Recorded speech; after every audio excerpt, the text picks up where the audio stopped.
Dalam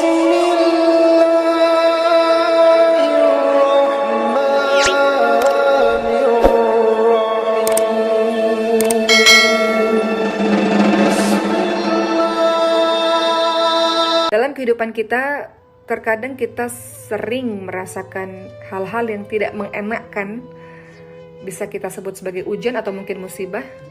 Selanjutnya, kita akan membahas mengenai bagaimana cara menjalani ujian agar terasa ringan. Pertama, adalah mengimani takdir Allah.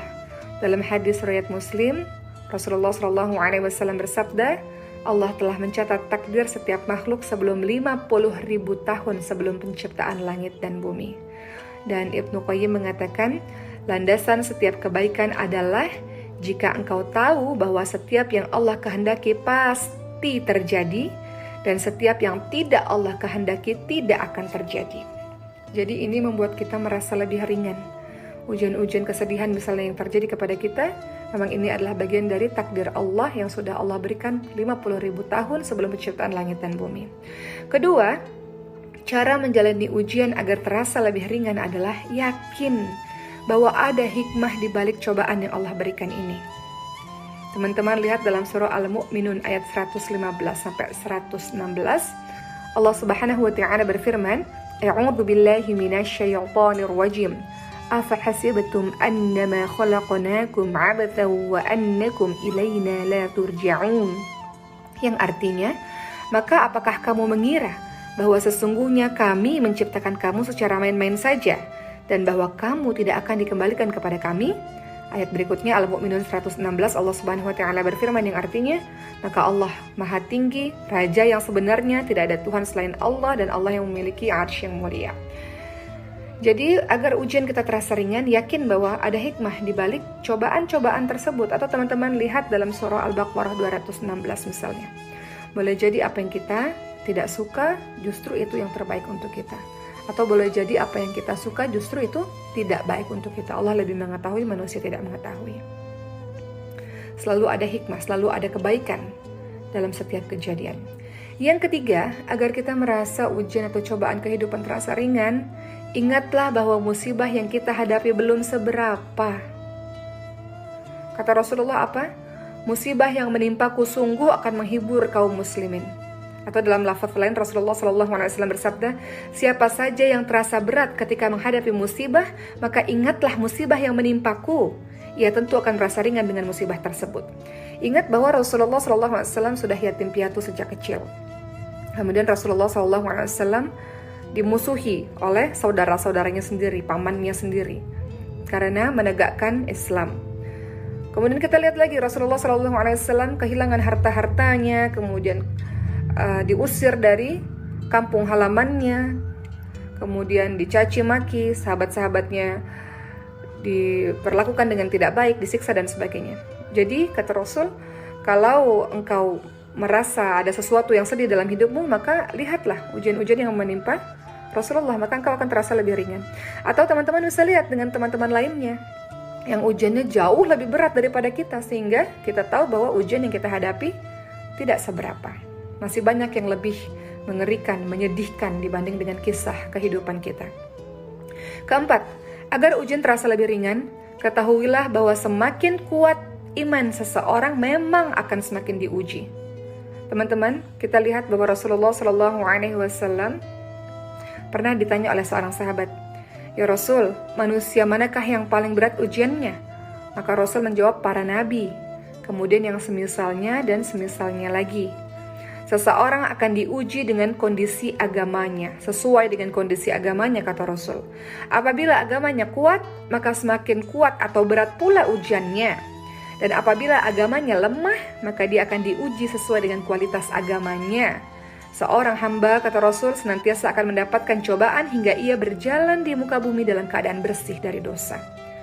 Jadi kalau keimanan level tinggi, maka yang akan mengganggu jin level tinggi juga.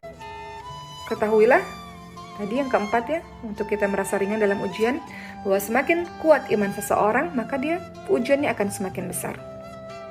Yang kelima, agar terasa lebih ringan dalam menghadapi ujian-ujian Allah, yakinlah bahwa di balik kesulitan pasti ada kemudahan. Kata Allah apa dalam surah Al-Nashr yang sering teman-teman baca? Fa inna ma'al usri yusra. Inna ma'al usri yusra. Sesungguhnya sesudah kesulitan ada kemudahan. Diulang lagi ayat tersebut.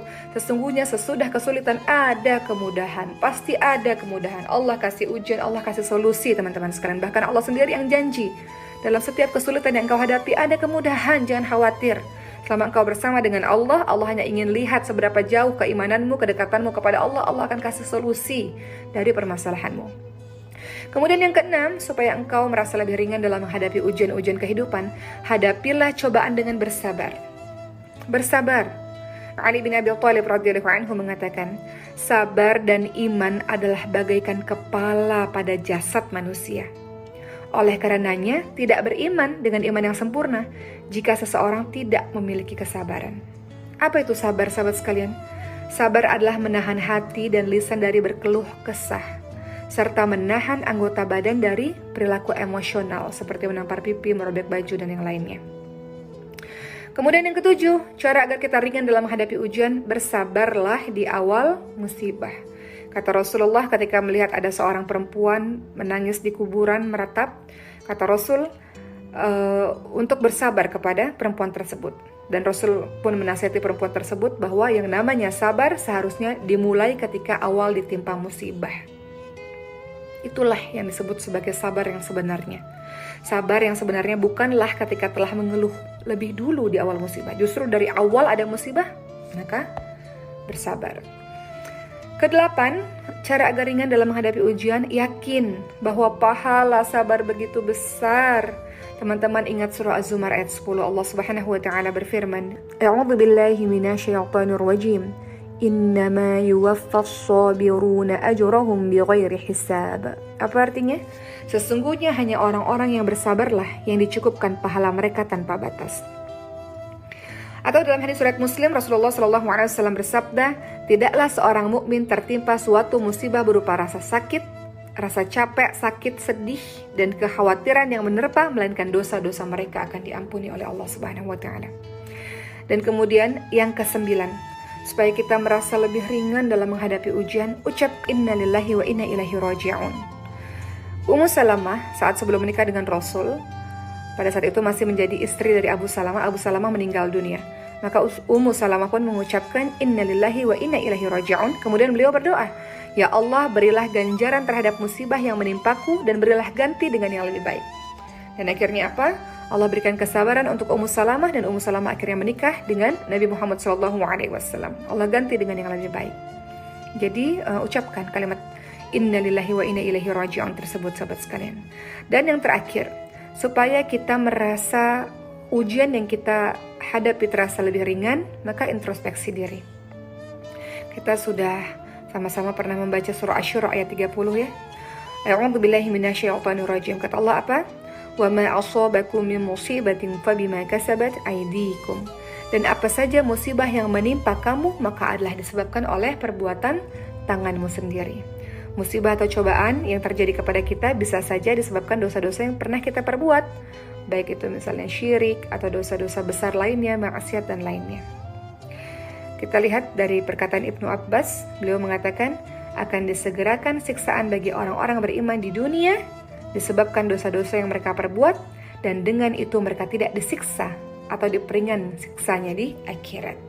Jadi mudah-mudahan dengan 10 poin yang sudah saya sampaikan tadi, teman-teman merasa lebih ringan dalam menghadapi ujian-ujian Allah. Itu pasti terjadi di kehidupan kita, dan senantiasa dekat kepada Allah, karena musibah terbesar bagi seorang mukmin adalah ketika dia berlari jauh daripada Allah Subhanahu wa taala.